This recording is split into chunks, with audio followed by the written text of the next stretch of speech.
two tiny Belgian Malinois puppies dangled beneath the frozen beams of a deck in the blizzard.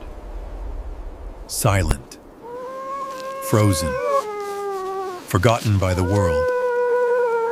Their cries were swallowed by the wind, their little hearts slowing with every snowflake that fell.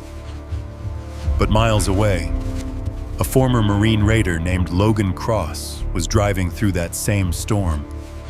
A man running from memories, not missions. Get in the cage right now. His canine partner, Titan, suddenly raised his head.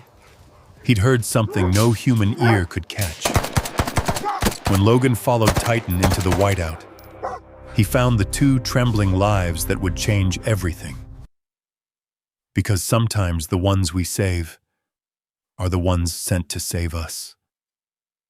Winter had swallowed Montana whole. Snow drifted from the sky like powdered glass, relentless and silent, turning the forest into a world of white ghosts.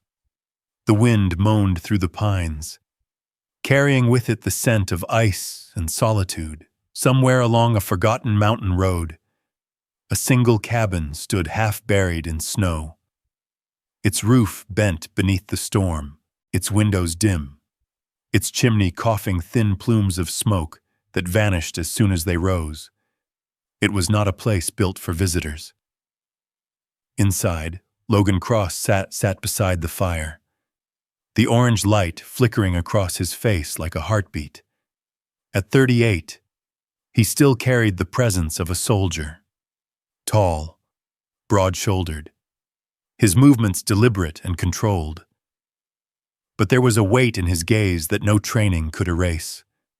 His dark brown hair had grown long enough to brush his collar, streaked with premature gray, and a short beard traced the square cut of his jaw. Those amber eyes, once sharp and commanding, now held the stillness of someone who had stopped expecting to be needed. He lived here alone with Titan, his 6-year-old Belgian Malinois.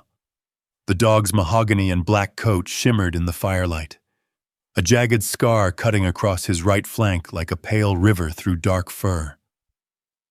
Titan had once been a working canine in the Corps, fearless, loyal, trained to detect explosives beside Logan during endless desert nights.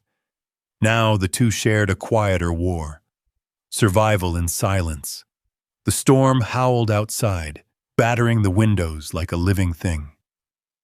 Logan leaned back in the old wooden chair, running a calloused hand through his beard.